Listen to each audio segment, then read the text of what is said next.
आप सभी का स्वागत है द इंकलाब टाइम्स में और मैं हूं आपके साथ फरहान। कोरोना का बहुत बड़ा संकट चल रहा है। सरकार असमर्थ है प्रवासियों को घर भेजने में।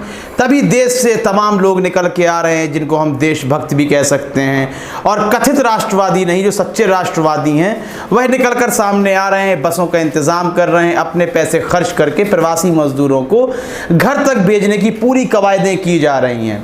लेकिन यहाँ भी जब हिंदू और मुसलमान की एक भावना सामने आ जाती है तो फिर यह समझ में आता है कि इस तरह के प्रयास बिल्कुल बेकार हैं।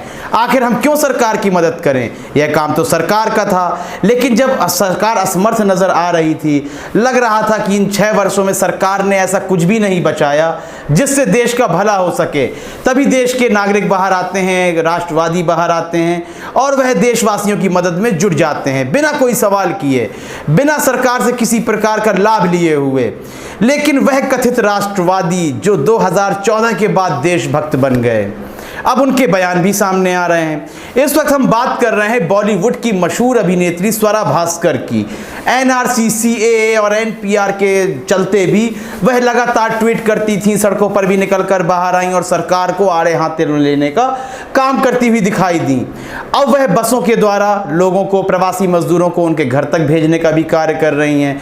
तो इसी कार्य के बीच एक कथित राष्ट्रभक्त आता है, उसे आप किसी गाली से भी जरूर नवाज सकते हैं। वह क्या कहता है आप सुनिएगा इस ट्वीट में। वह कहता है कि स्वरा मैम, आप हेल्प सिर्फ एक खास समुदाय के लोगों की कर रहे हो क्या? एग्जाम्पल के तौर पर सैयद, शहजाद, ETC वगैरह वगैरह। तो मुझे तो ऐसा नहीं लगता कि अब तक जो NGOs खाना खिला रहे थे वह नाम या आधार कार्ड देखकर खाना खिला रहे थे। और अभी सोनू सूद भी बसों के माध्यम से लोगों को उनके घरों तक भेज रहे हैं, वहाँ भी नाम पूछकर नहीं भेजा जा रहा है आप हिंदू हैं या मुसलमान हैं। लेकिन यह बदतमीज़ इंसान सामने आता है और कह रहा है कि स्वरा भास्कर केवल मुस्लिम समुदाय के लोगों को ही घर भेजने का कार्य कर रही हैं। लेकिन स्वरा भास्कर बेबाक स्त्री हैं, किसी भी तरह का उन पर तंज कसा जाता है तो वह जवाब ज़रूर देती हैं। उन्होंने जवाब में क्या कहा है ये हम आपको बताते हैं। उन्होंने कहा है, फिजूल की बातें मत करो, इस वक्त कम से कम इंसान को पहले इंसान मानो। आपने नाम और नंबर शेयर किया है तो आपको या जिनका नाम आपने भेजा है उनसे हम संपर्क करेंगे। उन्होंने कहा है कि हमने नाम और नंबर भेजे थे तो शायद स्वरा भास्कर उनको नहीं भेज पाई होंगी, संपर्क नहीं हो पाया होगा।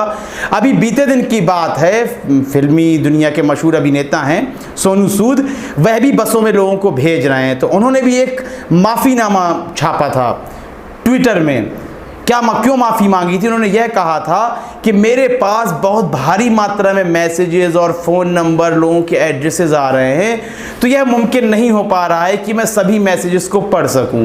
हो सकता है कि उसमें से कुछ मैसेजेस छूट जाएं, मैं उनको ना पढ़ पाऊं, तो कृपया मुझे माफ़ कर दीजिए।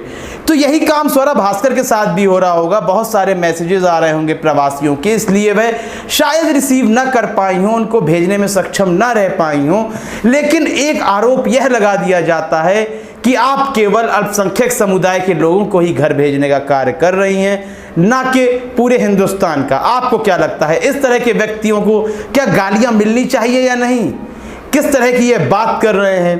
क्या वाकई में स्वरा भास्कर केवल अल्पसंख्यक समुदाय के लोगों की हित की बात कर रही हैं? क्या स्वरा भास्कर अल्पसंख्यक समुदाय से हैं? क्या स्वरा भास्कर हिंदू समुदाय से नहीं है? यदि हैं तो वह उनकी हिमायत क्यों नहीं करना चाहती हैं? उन्हें कौन सा आघात पहुंचा दिया हिंदू समुदाय ने या फिर मुस्लिम समुदाय से उन्हें कौन सा फायदा प्राप्त हो गया है तो वह इस तरह का निर्णय लेंगी? हाँ, इस वक्त यह कहा जा रहा है यदि आप मोदी सरकार के खिलाफ हैं तो आप एंटी हिंदू हैं और मुस्लिम प्रो हैं। इसी संबंध में यह इन बातों को कह रहे हैं और ऐसे लोगों को बेतुका कहा जाता है और गालियों से नवाजा जाता है। तो कमेंट सेक्शन में आप इस व्यक्ति को गालियों से नवाज सकते हैं। कार्यक्रम को लाइक करें, शेयर करें और चैनल को सब्सक्राइब अवश्य कर दें। तब तक के लिए इजाज़त दीजिए। धन्यवाद।